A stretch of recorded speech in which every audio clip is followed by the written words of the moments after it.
ceux qui sont dans la vibe, lève-toi. Que toutes celles qui sont dans la vibe, lève-toi. Que ceux qui sont assis se lèvent, suivez pas. Allez maintenant on y va. Ces soirées-là, avant même qu'elles aient commencé, on est déjà dans l'ambiance. Vous faites bien de nous suivre sur toute l'étendue de la République démocratique du Congo. Vous êtes jeunes, cette émission vous concerne. Bienvenue dans Renaissance, mesdames, messieurs. Une émission qui parle de la jeunesse, qui parle de tout ce qui concerne les jeunes. C'est dans Renaissance, une émission qui laisse place à la jeunesse, où elle s'exprime en toute liberté. Aujourd'hui, nous avons une grande thématique qui fera couler salive et encre sur ces plateaux. Aujourd'hui, nous allons parler de la séduction entre jeunes chrétiens. Comment s'y prendre? Est-il nécessaire et important que les jeunes puissent embrasser les jeux de séduction dans le but de s'attirer? C'est dans cette émission que nous allons devoir analyser sur cette grande thématique avec les invités qui sont avec nous sur ces plateaux. J'ai l'honneur de recevoir sur ces plateaux Marissa Kakouji. Elle est étudiante à l'université de Lubumbashi à la faculté des droits. Marissa, je te dis bonjour et bienvenue dans Renaissance. Merci et bonjour à vous. Vous allez bien? Oui, ça va. On espère que vous êtes prête à découler vos idées sur cette thématique. Je n'attends que ça. Voilà, merci. Le deuxième invité, c'est Jonathan Tchamala. Il est jeune parlementaire dans la commune annexe. Jonathan Tchamala, je te dis bonjour et bienvenue dans Renaissance. Bonjour Gaël Mangala et bonjour à mes co-débatteurs. Et j'espère que si vous êtes prêts à avancer vos idées sur cette thématique. Absolument. Je vous ai toujours dit que c'est toujours un plaisir pour moi de participer dans cette émission qui met justement au cœur la jeunesse et tous ses problèmes afin de les solutionner par une discussion à la manière loyale, car dit-on, de la discussion jaillit la lumière. Merci Jonathan Tchamala. Et la troisième personne, c'est Perside Mukenge. Elle est aussi étudiante à l'université de Lubumbashi. Perside, je te dis bonjour et bienvenue dans Renaissance. Bonjour, merci. Vous allez bien? Oui, ça va. Voilà, nos téléspectateurs jeunes qui nous suivent en ce moment, mais aussi tout le monde qui nous suit en ce net moment, auront besoin de toutes les idées que vous allez avancer sur ces plateaux. J'espère que vous êtes prêtes. Ouais, étant jeune, je ne peux qu'être prête. Voilà, aujourd'hui, comme je l'ai dit tout au début de l'émission, que nous parlons de la séduction entre jeunes chrétiens, comment s'y prendre face à cette grande thématique. En tout cas, c'est un grand sujet dont l'importance n'est pas à négliger. Vous aurez beaucoup de détails dans cette émission Renaissance. Je commence avec toi, Jonathan Tchamala. Pour toi, c'est quoi la séduction? Justement, merci beaucoup Gaël Mangala pour cette question. Et alors, la séduction, pour moi, c'est un processus par lequel on cherche à arracher justement l'attention, l'admiration, voire même l'amour de l'autre envers nous. Et en d'autres termes, la séduction, c'est cette prise de la posture d'imposteur pour justement attirer l'attention de l'autre vers nous. Voilà en soi ce qui signifie la séduction. Perside Mukenge, tu as entendu la définition de la séduction avancée sur ces plateaux par Jonathan Tchamala. Pour toi, est-ce que tu partages cet avis? Oui, je partage cet avis, seulement j'aimerais renchérir ce qu'il vient de dire. Pour ma part, puisqu'il s'agit de la séduction entre jeunes, je dirais que la séduction, dans ce cas, et plus précisément, cela nous renvoie au fait de persuader l'autre afin d'entamer une relation amoureuse. D'autant plus que la personne pourrait avoir, je dirais que la personne pourrait avoir quelque chose à gagner chez l'autre, un intérêt à en tirer chez l'autre, et de ce fait, la personne pourrait user de tous les moyens possibles pour séduire la personne afin d'entretenir une relation amoureuse avec cette dernière. Voilà, merci Perside Mukenge. Marissa, Kakoudji, tu partages la vie. Ouais, je partage la vie, mais je voudrais aussi ajouter un truc. Moi, j'ai défini la séduction comme étant déjà l'action de séduire et de corrompre. C'est aussi l'action d'attirer.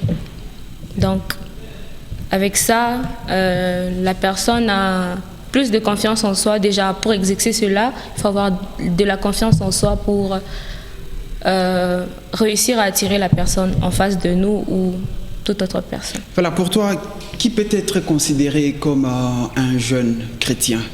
Quelle catégorie des personnes qui peuvent être considérées comme jeunes chrétiens? À quel âge déjà on est chrétien, on est jeune chrétien?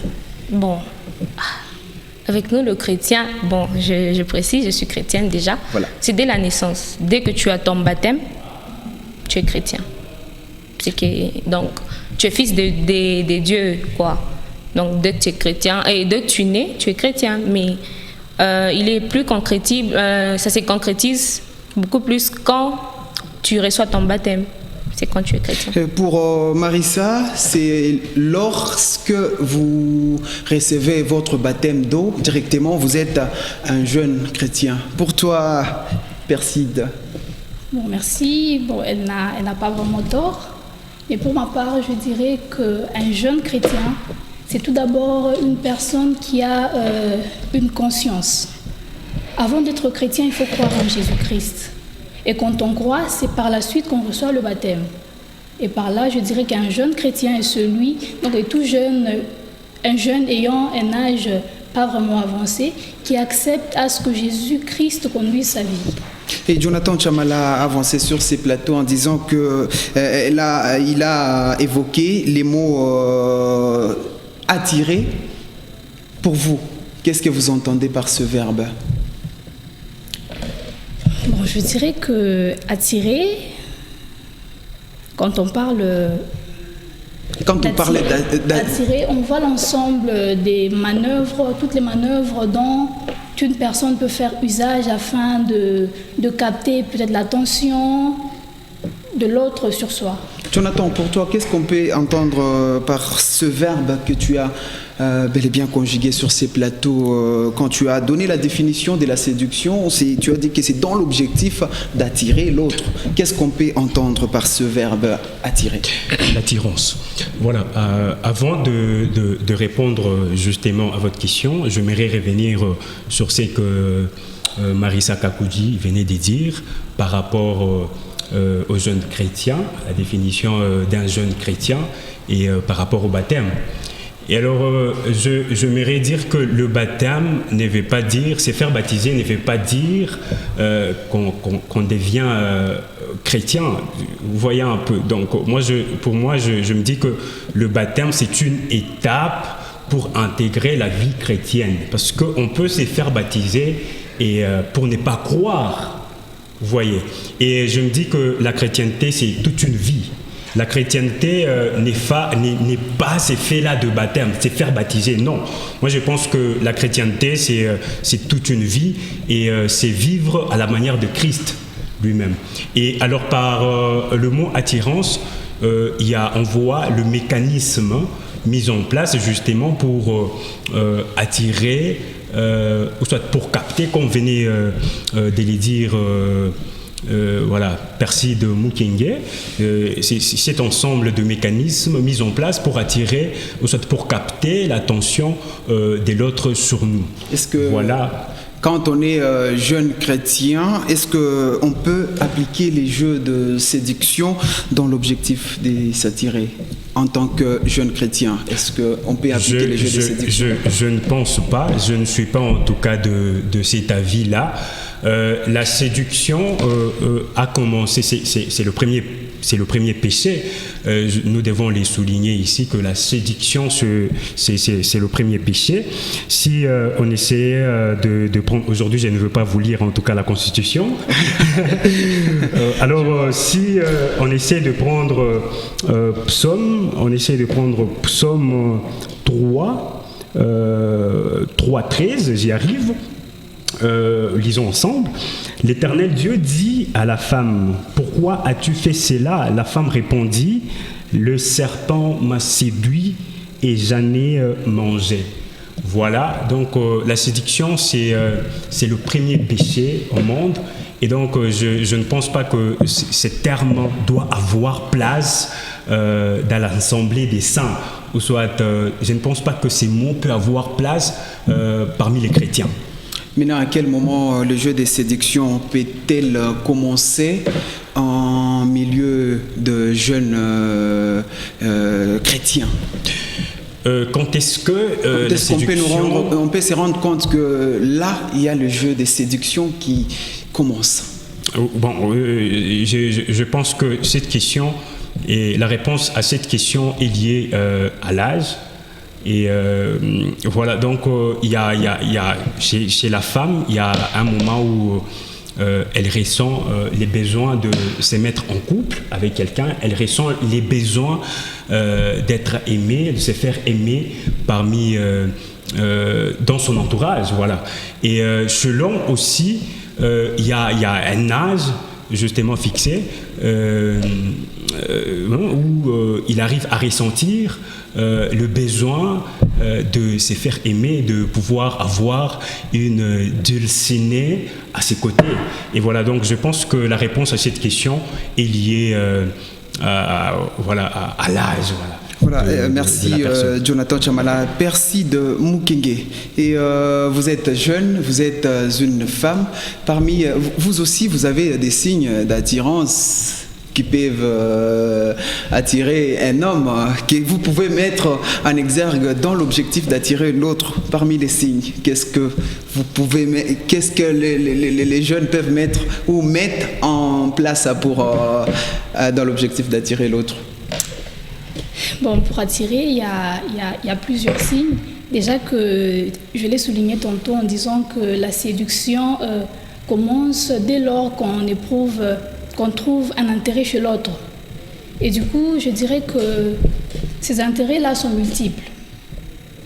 Et c'est comme quand on trouve un intérêt sur le plan intellectuel, sur le plan moral ou sur le plan chrétien aussi. Et sur le plan intellectuel, bon, on le voit deux fois, même à l'école, à la faculté. Et vous verrez à l'école pour les jeunes élèves, une fille qui essaie donc à tout moment de se démarquer. Peut-être quand il y a des questions qu'on pose, elle a toujours tendance à se manifester et répondre. Est-ce que les sourires peuvent attirer Jonathan Chamala? Oui, bien évidemment. Déjà comme psychologie, je pense en psychologie, le sourire est donc classé parmi les langages. C'est un langage gestuel.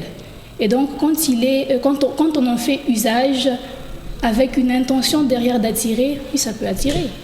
Jonathan, tu peux être attiré par les sourires? Personnellement, je ne pense pas. Je ne pense pas séduire par le sourire. Je ne suis pas en tout cas de cet avis-là. Moi, je me dis personnellement que le sourire, derrière tout sourire, il se cache toujours des problèmes, vous voyez. Donc, on peut toutefois sourire, mais au fond, on n'aime pas la personne. Je peux toutefois sourire à Marissa Kakouji, mais au fond, je ne l'aime pas. Et donc, je ne pense pas que je peux toutefois aimer une personne parce que la personne m'a souri. Et donc, ce qui m'attire beaucoup plus, c'est fondamental chez tous les hommes. C'est beaucoup plus les caractères que le sourire. Voilà, ce sera quoi cette fois-là, les objectifs qui sont cachés derrière la séduction? Les objectifs qui sont cachés derrière la séduction? Les objectifs cachés derrière la séduction, c'est justement cette façon de tromper l'autre, ou soit de duper, d'emballer l'autre dans son monde. Vous voyez, comme je l'ai défini dans mon entame, je l'ai dit que c'est la séduction, c'est cette façon de prendre une posture d'imposteur. C'est-à-dire qu'on se met dans une casquette qui n'est pas la nôtre pour justement attirer l'attention de l'autre. C'est ce que fait en tout cas la jeunesse d'aujourd'hui. C'est prendre donc on prend une posture d'une autre personne. Je vais exemplariser. Aujourd'hui, vous allez voir un jeune, il vient d'une famille peut-être pauvre, mais sur les réseaux sociaux, il affiche une vie une vie d'aisance matérielle, une vie de tranquillité matérielle. Mais au fond, quand vous regardez de là où il vient, c'est pitoyable, vous voyez. Donc cette posture d'imposteur pour attirer l'autre. Et donc voilà. Marissa, je vais y aller avec toi avec les deux questions que j'ai à poser à Jonathan Chamala et Perside Mukenge. Pour toi, ton sourire peut attirer un homme. De par ton sourire, tu peux attirer un homme. Comme la dame, elle a dit, c'est vrai, bon, le sourire, c'est un signe déjà de langage. Je peux avoir mal quelque part. Et je choisis d'exprimer ce que je ressens par le parler. On me pose une question, je ne peux que sourire. Comme là, j'ai la souris. Et elle sait que je suis contente d'être ici, d'être parmi vous. Oui, le sourire il peut séduire. Bon sourire peut séduire. Et quand tu souris à un homme, ça sera quoi déjà? Bon, chaque personne... compréhension par rapport à ces sourires. Ah, voilà. Sur ce, comme on dit souvent, l'apparence est souvent trompeuse. Et Jonathan l'a dit. Je peux toutefois sourire, mais j'ai des problèmes au fond de moi. Je peux toutefois vous sourire ou sourire à n'importe qui, mais au fond de moi, je ne l'aime pas. Donc c'est pour dire que pour savoir ce qui se cache vraiment derrière ces sourires, il faut connaître la personne. Et il faut connaître la personne de fond en comble. Il suffit juste pas de connaître son nom, où elle habite, mais connaître la personne. Ça sera quoi maintenant, cette fois-là, les objectifs qui sont cachés derrière cette séduction? Les objectifs cachés derrière la séduction, moi je dirais l'attirance, s'accaparer l'affection de la personne qu'on veut séduire, émotionnellement, avoir le contrôle sur cette personne. Je te veux, donc je te séduis et tu seras à moi. Ok. Merci de Mukenge. Tu as avancé par rapport aux objectifs qui sont cachés derrière la séduction. Bon, comme elle l'a dit, comme il l'a dit aussi, quand une personne veut séduire, c'est qu'elle cherche à donc capter l'attention de l'autre. Elle cherche à faire de son mieux afin que cette personne arrive ou parvient à l'admirer pour obtenir ce qu'elle veut. Peut-être pour une femme qui veut séduire un homme, si la femme trouve l'homme beau, la femme trouve des intérêts chez l'homme, elle fera le tout pour le séduire afin que celui-ci tombe amoureux d'elle. Voilà. Merci de l'homme avec grand H, pas avec petit H, mais grand H. L'homme naît séducteur ou il le devient?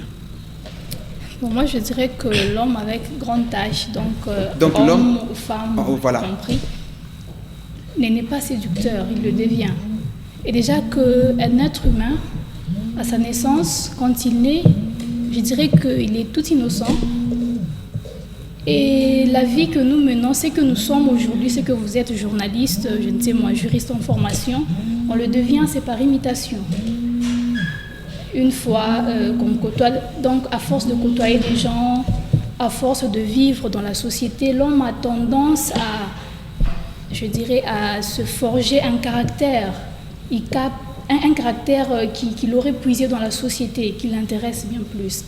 Et par là, je dirais que pour séduire, et déjà qu'au départ, on ne séduit pas n'importe qui. On séduit la personne envers laquelle on a un intérêt à en tirer. Donc, quand on séduit la personne, on sait qu'on aura quelque chose en notre faveur venant de la personne. Et donc, je dirais que l'homme n'est pas séducteur. Parfois, quand on séduit l'autre, est-ce que des fois les objectifs sont atteints? Ouais, parfois oui. Parfois les objectifs sont atteints, mais parfois non. Non. Jonathan Chamala, l'homme naît séducteur ou il le devient? Absolument, l'homme il n'est pas séducteur, bien sûr, il les devient, parce que l'homme en soi, il devient séducteur quand il n'est pas à l'aise avec lui-même, quand il ne sent pas cette aisance-là en lui. Alors il doit maintenant, c'est à ce moment-là qu'il doit prendre des mécanismes soit il doit justement créer des moyens pour attirer, pour se faire une validation justement des autres. Et moi je me dis que l'homme en soi est fait d'égalité, des qualités plutôt et des défauts. Donc moi je pense que la meilleure façon d'aller vers l'autre, c'est montrer justement ses failles et ses qualités, et c'est comme ça qu'on arrive à s'accepter. Aujourd'hui, on a beaucoup de problèmes dans nos relations, ou soit on a beaucoup de problèmes dans nos couples, justement parce qu'on prend une posture qui n'est pas la nôtre. Et c'est ce qui crée en tout cas beaucoup de problèmes dans nos relations. Et donc moi je pense que la meilleure façon d'appréhender l'autre, la meilleure façon d'aborder, ou soit de vouloir attirer l'attention de l'autre, c'est aller avec ses failles et voilà, ses qualités. Et Marissa Kakouji, vous êtes étudiante à la faculté des Polytechniques et j'y arrive. Vous pouvez nous dire mieux que héritier Jonathan Tchamala par rapport à la naissance de l'homme, est-ce qu'il naît séducteur ou il le devient? Je suis d'accord avec Jonathan et même Priscille. L'homme devient séducteur. C'est en grandissant, on côtoie plusieurs personnes, plusieurs endroits. Il y a déjà des amis. Par moment, c'est pas par notre bon vouloir qu'on devient séducteur. C'est peut-être en imitant, comme elle a dit déjà, en imitant telle ou telle autre personne, je vais devenir comme telle. Donc une référence au fait. On se réfère à quelqu'un et là on devient séducteur. Genre on le devient mais on ne naît pas avec. En quelques minutes, Marissa, en termes de conclusion, qu'est-ce qu'on peut retenir de cette grande thématique pour tous les jeunes qui nous suivent en ce moment? Qu'est-ce que vous pouvez leur donner comme conclusion, ce que nous pouvions tous garder étant jeunes? Pour ma part, je dirais, on parle de la séduction dans un cadre chrétien et c'est pas bon déjà. C'est pas une bonne chose, c'est un péché comme mon confrère l'a dit. Et je dirais aux jeunes, nous jeunes,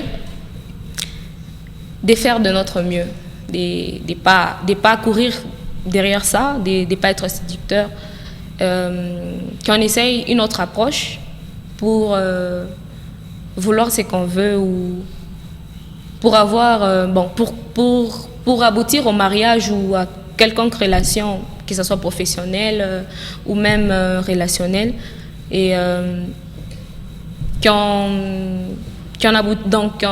comment dire, qu'on fasse recours à une autre méthode et non la séduction. Voilà, merci. Une très bonne conclusion, une conclusion très importante. En tout cas, vous êtes jeunes qui nous suivent partout en République démocratique du Congo. En tout cas, cette émission vous concerne. Et voilà, sur cette grande thématique, vous venez de retenir quelque chose sur cette grande thématique, la séduction et ça. Vraiment important en étant chrétien. Voilà, Marissa Perside Mukenge, quelques minutes en termes de conclusion. Merci. Moi, je dirais ceci. Vu qu'on parle dans un cadre chrétien, j'aimerais vous parler d'un verset biblique, Éphésiens 5,6, qui dit que personne ne vous séduise par de vains discours, car c'est à cause de ces choses que la colère de Dieu vient sur les fils de la rébellion. C'est pour dire quoi? Pour entamer une relation amoureuse. Et déjà que pour des chrétiens, quand on parle d'une relation amoureuse, c'est que c'est une relation sérieuse qui a pour but d'aboutir au mariage. Et donc le mariage n'est pas une relation à prendre à la légère. Et la Bible elle-même le dit que maudit soit l'homme qui prend à la légère des engagements sacrés. Et du coup, j'aimerais dire ceci. Avant de s'engager... Voilà, mais merci beaucoup. Vous allez revenir très prochainement pour nous donner encore beaucoup de détails sur ce sujet. On finit avec Jonathan Tchamala. Juste 10 secondes en termes de conclusion. Voilà, en termes de conclusion, je dirais que la séduction ne doit pas être l'apanage du jeune chrétien. Et je pense que la meilleure façon de vouloir être en relation avec l'autre, c'est de décliner justement ses qualités et ses défauts. Et j'ai fini par un adage d'un auteur qui disait « Sois toi-même et le monde s'adaptera ». Voilà, nous avons dit. Marissa Kakouji, Jonathan Chamala et Percy de Moukenge, nous vous disons merci d'avoir répondu à notre invitation. Merci beaucoup, Ben Wangala. On espère vous revoir très prochainement dans cette émission pour parler d'une autre thématique. Sans doute, on sera là. Voilà, merci beaucoup pour vous aussi qui nous avez suivis depuis sur toute l'étendue de la République démocratique du Congo. Ça a été un plaisir de vous savoir nombreux. En tout cas, très prochainement, nous allons encore vous retrouver avec une autre thématique pour pouvoir vous servir. D'ici là, portez-vous bien et surtout prenez soin de vous car la santé, elle reste prioritaire.